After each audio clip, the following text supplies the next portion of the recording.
ఇదియే ఆగమన కాలము, నిరీక్షణ కాలము.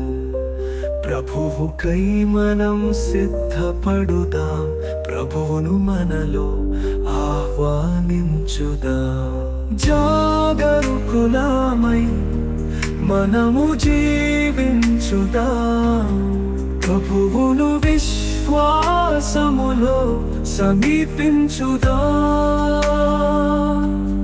సాతానును జయించగా మెలకువ కలిగి జీవించుదాం. రక్షకుని రాకకై విశ్వాసములో నిరీక్షించుదాం. మెస్సయ్యను భక్తితో ఆహ్వానించ సంసిద్ధపడుదాం. క్రీస్తు ప్రభునియందు మిక్కిలి ప్రియమైన సహోదరి సహోదరులారా, దేవుని బిడ్డలారా, ఈరోజు మనమందరము కూడా ఆగమన కాలము మొదటి ఆదివారాన్ని మనం కొనియాడుతూ ఉన్నాం. ఈ రోజు నుంచి కూడా దైవార్చన క్యాలెండర్లో మొదటి రోజును మనం కొనియాడుతూ ఉన్నాం. దైవార్చన క్యాలెండరు ప్రారంభం రోజు ఈరోజు. ఈ దైవార్చన క్యాలెండర్లో బిడ్డలారా, సహోదరి సహోదరులారా, దీన్ని తయారు చేయడానికి కొన్ని శతాబ్దాలు పట్టింది. ఇటువంటి నిర్దిష్టమైన సంక్లిష్టమైనటువంటి ఈ దైవార్చన క్యాలెండర్ని రూపుదిద్దుకోవడానికి ఈరోజు మనం వాడుకునేటువంటి ఈ దైవార్చన క్యాలెండర్ తయారు చేయడానికి కొన్ని శతాబ్దాలు పట్టాయి, కొన్ని వందల సంవత్సరాలు పట్టింది. కాబట్టి ఈ దైవార్చన క్యాలెండర్ని సిద్ధపాటు చేయడానికి మొదటిగా ప్రారంభించినటువంటి శతాబ్దం ఏంటంటే 4వ శతాబ్దంలో ఈ దైవార్చన క్యాలెండర్ తయారు చేయడానికి ప్రారంభించారు. ఇటువంటి నిర్దిష్టమైనటువంటి దైవార్చన క్యాలెండర్ని చాలా చక్కగా మనకందరికీ అర్థమయ్యే రీతిలో చాలా వివరంగా తయారు చేయబడింది. ముందుగా ఆగమన కాలమని, అలాగే క్రీస్తు ప్రభువుల శిలువ శ్రమల కాలమని, ఈస్టర్ కాలమని, ఈ విధంగా సామాన్య 34 ఆదివారాలు వరుస క్రమంలో ఈ కాలాలు రావటమని, పునీతుల యొక్క పండుగలు, ఇవన్నీ కూడా ఒక నిర్దిష్టమైన క్రమబద్ధమైనటువంటి ఒక దైవార్చన క్యాలెండర్ తయారు చేయడానికి కొన్ని శతాబ్దాలు పట్టిన ప్రియబిడ్డలారా, సహోదరి సహోదరులారా. ముందుగా స్పెయిన్ అండ్ గాల్ ఈ చర్చెస్ లో ముందుగా క్రిస్మస్ పండుగకు సిద్ధపడే ఒక ప్రత్యేకమైన కాలాన్ని, అనగా అడ్వెంట్ కాలాన్ని లేదా ఆగమన కాలాన్ని, నిరీక్షణ కాలాన్ని 4వ శతాబ్దం చివరిలో ఏర్పాటు చేయడం జరిగింది ప్రియబిడ్డలారా, సహోదరి సహోదరులారా. కాబట్టి ఇక్కడ 336వ సంవత్సరంలో రోమా చక్రవర్తి కాన్స్టంటైన్ అనేటువంటి రోమా చక్రవర్తి పరిపాలనా కాలంలో రోమ్ నగరంలో మొట్టమొదటిసారిగా క్రిస్మస్ పండుగను ఒక చక్కని పండుగగా ఏర్పాటు చేసుకున్నారు రోమ్ నగరంలో. అలాగే 6వ శతాబ్దం మధ్యలో 4 వారాల ఆగమన కాలాన్ని, అడ్వెంట్ 4 సండేస్ ని ఏర్పాటు చేసుకున్నారు విశ్వ కథోలిక శ్రీసభలో పరిశుద్ధ పాపు గారు, గ్రెగరీ ద గ్రేట్ పరిశుద్ధ పాపు గారు. కాబట్టి ఆగమన కాలము ఈ 4 ఆదివారాల్ని చక్కగా మనం జరుపుకోవడానికి ఇది ఒక నిరీక్షణ కాలముగా, ఇది ఒక రక్షణ కాలముగా మనం అందరం కూడా జరుపుకుంటూ ఉన్నాం ప్రియ దేవుని బిడ్డలారా, సహోదరి సహోదరు. కాబట్టి ఈ ఆగమన కాలంలో ఈ 4 ఆదివారాల్లో కూడా మనం ధ్యానించినటువంటి అంశాలు ఏమిటాయంటే stay awake, be alert and be attentive and be watchful. ఈ విధమైనటువంటి మెలకువ కలిగి ఉండండి, జాగ్రత్త కలిగి జీవించండి, నిరీక్షణతో జీవించండి అనేటువంటి అంశాలను మనం చూస్తూ ఉన్నాం.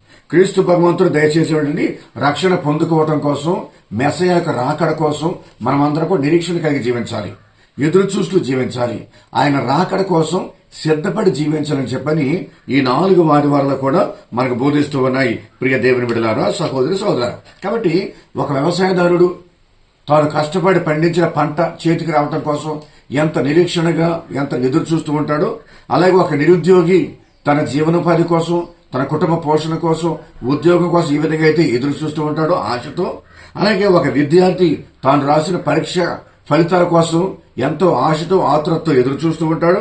ఒక రోగి, ఒక వ్యాధిగ్రస్తుడు ఆరోగ్యం కోసం ఎంత ఆతృతగా, సంతోషంగా, ఆశగా ఎదురు చూస్తూ ఉంటాడు.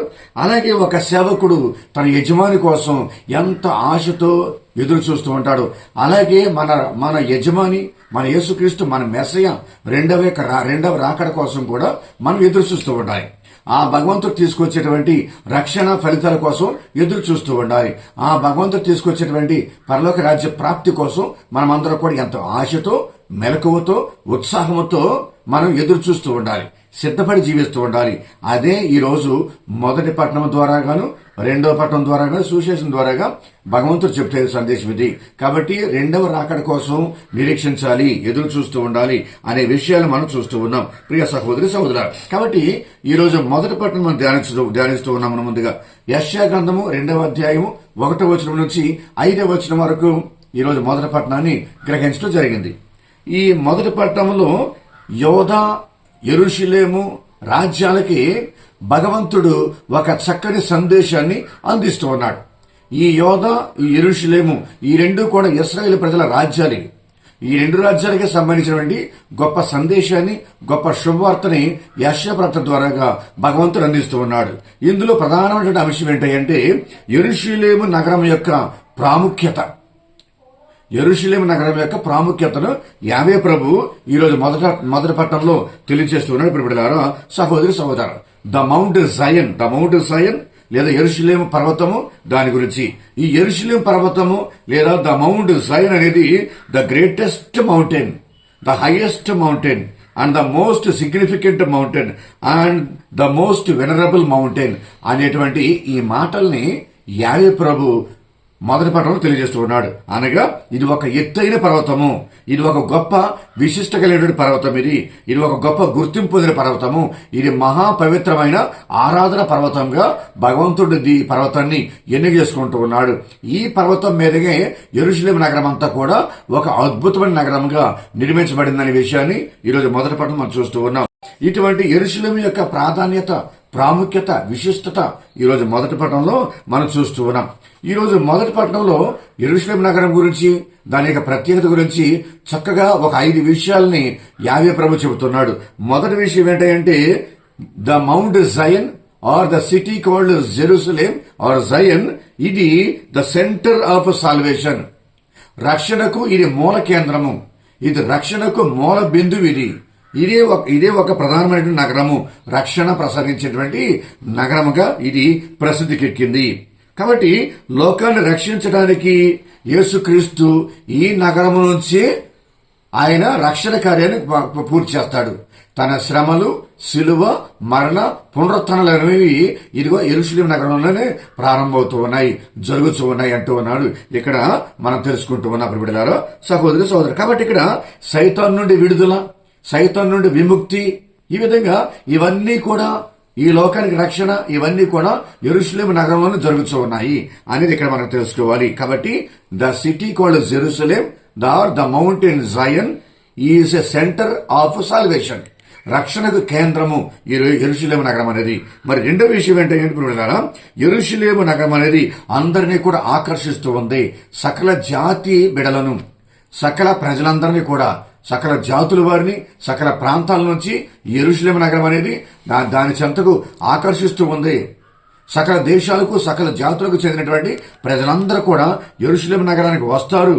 వచ్చి దాని యొక్క వైభవాన్ని, తన యొక్క ఔన్నత్యాన్ని అది తెలియచేసుకుంటూ ఉంది. కాబట్టి అందరినీ కూడా ఆకర్షించుకుంటూ తన యొక్క గొప్పతనాన్ని చాటుకుంటూ ఉంది యెరూషలేము నగరం అనేది ఈరోజు మొదటి పట్టణం మనం వింటూ ఉన్నాం.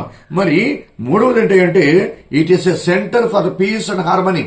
యెరూషలేము నగరం అనేది, యెరూషలేము కొండ అనేది అది ఒక కేంద్రం. దేనికి కేంద్ర బిందువు? శాంతికి, సమానత్వానికి, సౌభ్రతత్వానికి అది ఒక కేంద్ర బిందువు. అది సౌభ్రాతృత్వం అనేది, ద బ్రదర్హుడ్ అనేది, అది యొక్క శాంతి అనేది ఇది యెరూషలేము నగరంలో యేసుక్రీస్తు స్థాపిస్తూ ఉన్నాడు, శాంతిని నెలకొల్పుతున్నాడు. కాబట్టి యెరూషలేము నగరం అంతా కూడా శాంతికి చిహ్నంగా మారుతూ ఉంది, సంతోషానికి చిహ్నంగా మారుతూ ఉంది అనే విషయం అనేది ఇక్కడ మనం చూస్తూ ఉన్నాం. కాబట్టి ఇక్కడ మొదటి పట్టణంలో యావే ప్రభు అంటూ ఉన్నాడు కదా, ఏమని? యెషయా ప్రవక్త ద్వారాగా ఇక్కడ యేసు ప్రభు యొక్క రెండవ రాకడ సమయంలో, యేసు ప్రభు ఈ లోకానికి వచ్చినప్పుడు రెండవ రాకడ సమయంలో అప్పుడు గొడవలు ఉండవు, కొట్లాటలు ఉండవు, అలాగే తగువులు ఉండవు, యుద్ధాలు ఉండవు, కత్తులుండవు, ఈటెలుండవు, గొడ్డలుండవు. ఇవేమీ లేకుండా యుద్ధాలు, వైరాలు, జాతి భేదాలు ఏమీ లేకుండా ఒక జాతి మీద ఇంకొక జాతి కత్తి దుయ్యకుండా ప్రశాంతమైన జీవితాన్ని జీవిస్తారు, సంతోషదాయకమైన జీవితాన్ని జీవిస్తుంటారు అనే విషయం అనేది మనం మొదటి పట్టణంలో చూస్తూ ఉన్నాం ప్రియ సహోదరి సహోదరులారా. కాబట్టి ఇక 4వ విషయం ఏంటంటే యెరూషలేము నగరం అనేది, యెరూషలేము పర్వతం అనేది it becomes centre for the voice of God. దేవుని యొక్క స్వరానికి యెరూషలేము అనే నగరం అనేది ఒక కేంద్ర బిందువుగా తయారవుతోంది. దేవుని యొక్క స్వరం అనేది, దేవుని యొక్క వాక్కు అనేది, దేవుని యొక్క రక్షణ అనేది, దేవుని యొక్క రాజ్యం అనేది ఇదిగో ఇక్కడ నుంచి మొదలవుతూ ఉంది ప్రియబిడ్డలారా. కాబట్టి దేవుని స్వరము, దేవుని వాక్కు, దేవుని యొక్క ధర్మశాస్త్రం అనేది ఇక్కడ నుండే వస్తుంది, ఇక్కడ నుంచే వినిపిస్తుంది. ఏ విధంగా అంటే తన కుమారుడు యేసుక్రీస్తు ద్వారాగా. యేసుక్రీస్తే ధర్మశాస్త్రము, యేసుక్రీస్తే దేవుని స్వరము, యేసుక్రీస్తే దేవుని వాక్కు. కాబట్టి ఆ విధంగా క్రీస్తు భగవంతుడు యెరూషలేము నగరంలో ఏర్పాటు చేస్తూ ఉన్నాడు దైవరాజ్యాన్ని, ధర్మశాస్త్రాన్ని, దేవుని స్వరాన్ని ప్రియబిడ్డలారా, సహోదరి సోదరా. కాబట్టి ఇక్కడ మనం గమనించే విషయాలన్నీ కూడా చూస్తే కనుక యెరూషలేము నగరం అనేది గొప్ప విశిష్ట కలిగినటువంటి నగరం. అది ద మౌంటైన్ కాల్డ్ జయన్. కాబట్టి దానికి అంత ప్రాముఖ్యత ఉంది, దానికి అంత ప్రాధాన్యత ఉంది అనే విషయాన్ని ఇక్కడ మొదటి పట్టణంలో యావే ప్రభు యెషయా ప్రవక్త ద్వారాగా తెలియజేస్తూ ఉన్నాడు. రక్షణ అక్కడ నుంచే వస్తుంది, శాంతి సమాధానాలు అక్కడ నుంచే వస్తున్నాయి, పాప పరిహారం అనేది అక్కడ నుంచే జరుగుతూ ఉంది, సైతాన్ మీద విజయం అనేది అక్కడే జరుగుతూ ఉంది. కాబట్టి అందరిని ఆకర్షించే నగరం అనేది యెరూషలేము నగరమే అని దాని యొక్క ప్రాముఖ్యతని, దాని యొక్క ప్రాధాన్యతని యావే ప్రభు తెలియజేస్తున్నాడు మొదటి పట్టణం ద్వారాగా ప్రియబిడ్డలారా, సహోదరి సహోదరా. తర్వాత మనం 2వ పట్టణాన్ని ప్రవేశిస్తూ ఉన్నాం. 2వ పట్టణాన్ని కూడా చాలా చక్కగా, చాలా అర్థవంతంగా ధ్యానం చేయడానికి మనం ప్రయత్నం చేస్తూ ఉంటాం. 2వ పట్టణంలో పునీత పౌలు గారు రోమిలికి రాసిన లేఖలో 13వ అధ్యాయము 11వ వచనం నుంచి 14వ వచనం వరకు మనకు తెలియజేస్తూ ఉన్నాడు. దీని యొక్క సారాంశం ఏంటంటే మనమందరం కూడా నిద్ర నుండి మేల్కోవాలి, నిద్రని విడిచిపెట్టేసేయాలి, మెలకువతో ఉండాలి అనే విషయాన్ని ఇక్కడ పునీత పౌలు గారు రోమా పౌరులకు మనకందరికీ తెలియజేస్తూ ఉన్నాడు. ముందుగా ఈ 2వ పట్టణంలో కొన్ని పదాలు పౌలు గారు వాడుతూ ఉన్నారు. ఆ పదాలు ఏంటంటే మొదటిదేమో నిద్ర, 2వది రాత్రి, 3వది చీకటి, 4వది సిద్ధపాటు లేకపోవటం. ఈ 4 పదాలు కూడా దేన్ని సూచిస్తున్నాయి అంటే పాపపు జీవితాన్ని, ప్రాపంచిక జీవితాన్ని జీవించే వారిని సూచిస్తూ ఉంది. ఈ నిద్ర, ఈ రాత్రి, ఈ చీకటి, సిద్ధపాటు లేనితనాన్ని ఈ 4 మాటలు కూడా ప్రాపంచిక జీవితం జీవించే వారిని, అలాగే పాపపు జీవితంలో జీవించే వారిని, సైతానికి బందీలైనటువంటి వారిని, వీళ్ళందరినీ కూడా చెబుతూ ఉంది. వీళ్ళందరితో కూడా అంటూ ఉంది, మీరు వాటిని వదిలిపెట్టేయండి, నిద్రను వదిలిపెట్టేయండి, అలాగే రాత్రిని వదిలిపెట్టేసేయండి, రాత్రికి సంబంధించిన పనులు మానేసేయండి, చీకటికి సంబంధించిన పనులు మానేసేయండి, సైతానికి సంబంధించిన పనులు మానేసేయండి, నిద్రపోపకండి, మెలకువగా ఉండండి, లెగండి పైకి, రక్షకుడు మీ దగ్గరికి వస్తున్నాడు. అంటే విందులు మానేయాలి, వినోదాలు మానేయాలి, త్రాగుబోతనం మానేయాలి, గొడవలు మానేయాలి, జగడాలు మానేసేయాలి, భోగలాసత్వం మానేసేయాలి, అసభ్య ప్రవర్తన మానేసేయాలి, అలాగే అసూయను మనం దూరం చేసుకోవాలి, అలాగే మనం ఈర్ష్య ద్వేషాన్ని దూరం చేసుకోవాలి మనం. కాబట్టి ఇవన్నీ కూడా మనం దూరం చేసుకుంటే రక్షకుని యొక్క రాకడ కోసం మనం సిద్ధపడిన వారు అవుతాం, రక్షకుని యొక్క రాకడను మనము స్వీకరించిన వారు అవుతాం. 2వ రాకడ సమయంలో క్రీస్తు భగవంతుడిని సంతోషంగా మన హృదయాలకు స్వీకరిస్తాం, పరలోక రాజ్యాన్ని మనం అందరం కూడా వారసులు అవుతాం. కాబట్టి నిద్ర నుండి మేల్కోండి, రాత్రికి సంబంధించిన పనులు మానేసేయండి, చీకటికి సంబంధించిన పనులు మానేసేయండి, సత్ప్రవర్తనతో జీవించండి అని చెప్పని పౌలు గారు ఈరోజు రోమిలికి రాసిన లేఖ మనకందరికీ తెలియజేస్తున్నాడు. కాబట్టి మనం ఏం చేయాలి? ఇదిగో నిద్ర నుండి, రాత్రి నుండి, చీకటి నుంచి, అలాగే అజాగ్రత్తగా జీవించే జీవితం నుంచి వైదొలగి మనం ఎలా తయారవ్వాలంటే మెలకువ కలిగి ఉండాలి, అలాగే వెలుగుకి సంబంధించిన పనులు చేయాలి, అలాగే పగటికి సంబంధించిన కార్యక్రమాలు చేసుకుంటూ ఉండాలి, సిద్ధపాటు కలిగి జీవించాలి, ముఖ్యంగా సత్ప్రవర్తన కలిగి జీవించాలి. ఈ విధంగా కలిగి జీవిస్తే గనక మన పరలోక రాజ్యం చేరుకుంటాం, క్రీస్తు ప్రభుని స్వీకరించే వారు అవుతాం. మన క్రీస్తు ప్రభు 2వ రాకడ సమయంలో మేఘారుడే వస్తున్నప్పుడు మనం తల ఎత్తి ఆయన్ని చూడగలగాలి. అది మనం చేయవలసిన పని. కాబట్టి ఈ ఆగమన కాలం అంతా కూడా మనం ఈ విషయం మనం గ్రహిస్తూ ఉండగలగాలి. కాబట్టి ఈ 5 పదాలు మెలకువ, వెలుగు, పగలు, సిద్ధపాటు, సత్ప్రవర్తన, ఈ 5 పదాలు కూడా దేని సూచిస్తున్నాయి అంటే ప్రియబిడ్డలారా, ఇవి దైవరాజ్యానికి సంబంధించినటువంటి వ్యక్తులు సూచిస్తూ ఉన్నాయి.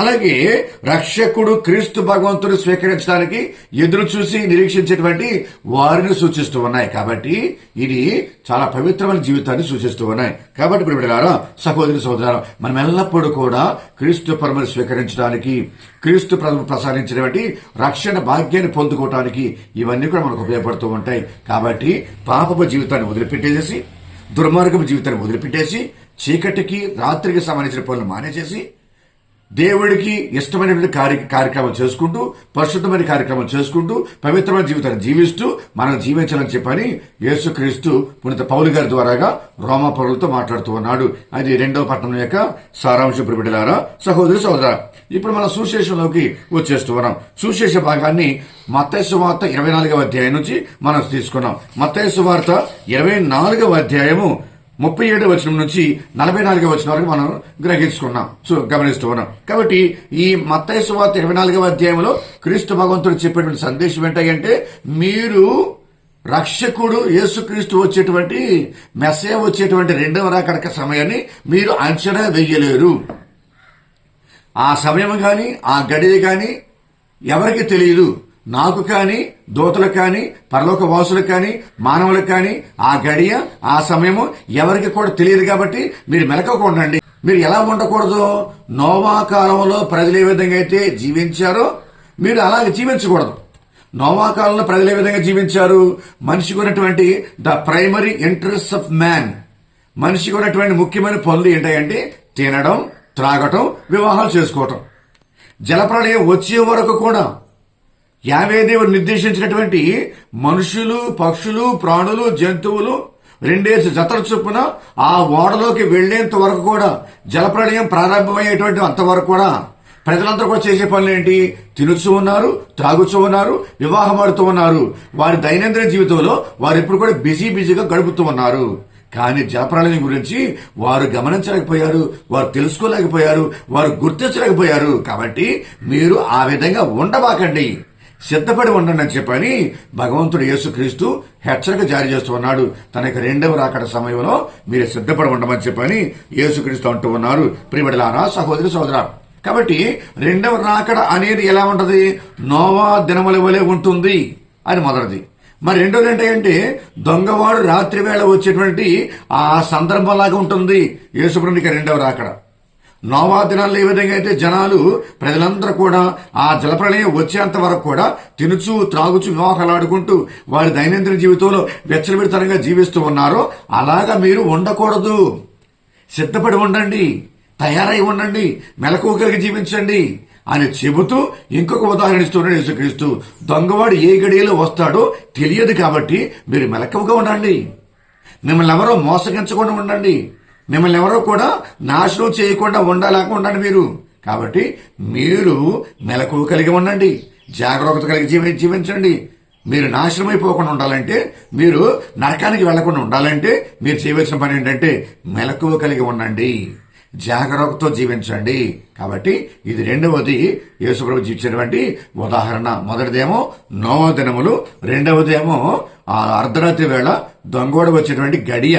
ఆ గడి ఎవరికి తెలియదు కాబట్టి మెలకువతో ఉండండి.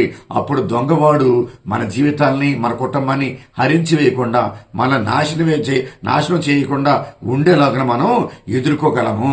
అది 2వది. మరి 3వది ఏంటంటే యేసుప్రభు ఉదాహరణ చెప్తున్నాడు ఇక్కడ. ఏంటది? 2 పొలంలో పనిచేస్తున్నప్పుడు ఒక వ్యక్తి ఏమో ఎత్తబడతాడు, ఇంకో వ్యక్తి ఏమో విడిచిపెట్టబడతాడు.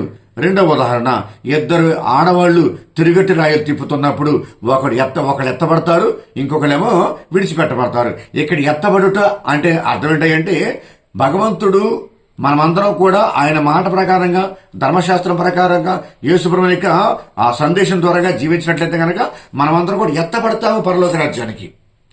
వి become the elevated Christians and Catholics, we become the elevated souls. కాబట్టి ఎత్తబడాలి మనమందరం కూడా. హానోకు ఏ విధంగా దేవునికితో సహచరుడిగా జీవించాడు హానోకు, దేవుని ముందు నిష్కపటంగా జీవించాడు హానోకు. చాలా పరిశుద్ధంగా జీవించాడు, పవిత్రంగా జీవించాడు, భగవంతుడితో కలిసి నడిచాడు, దేవుడితో సహచరుడిగా జీవించాడు. కాబట్టి ఆ భగవంతుడు హానోకును ఎత్తబడేలాగా ఏర్పాటు చేశాడు. అంటే పరలోక రాజ్యానికి హానోకును స్వీకరించాడు. అలాగే పునీత పౌలు గారు అంటూ ఉన్నారు హెబ్రీ పత్రిక 11వ అధ్యాయం 5వ వచనంలో, మీరు కూడా ఆ విధంగానే ఎత్తబడవలెను. హానోకు వలె, పునీతుల వలె, నీతిమంతుల వలె మీరు కూడా ఎత్తబడవలెను. ఆ విధంగా జీవించండి, మీరు కూడా ఆ విధంగా ఉంటారు. కాబట్టి రాత్రి వేళ దొంగవాడు వచ్చిన సందర్భాన్ని, అలాగే ఇక్కడ 2 ఆడవాళ్ళు 2 మగవాళ్ళు పొలంలో పనిచేసేటప్పుడు తిరగటరాయి తిప్పేటప్పుడు ఒకరు ఎత్తబడుతూ ఉంటారు, ఒకరు విడిచిపెట్టబడుతూ ఉంటారు. కాబట్టి మనం ఎత్తబడే వారిలో ఉండాలా, విడిచిపెట్టబడే వారిలో ఉండకూడదు. మనం రక్షించబడే వారిలో ఉండాలా, నాశనం అయిపోయేటువంటి వారిలో ఉండకూడదు.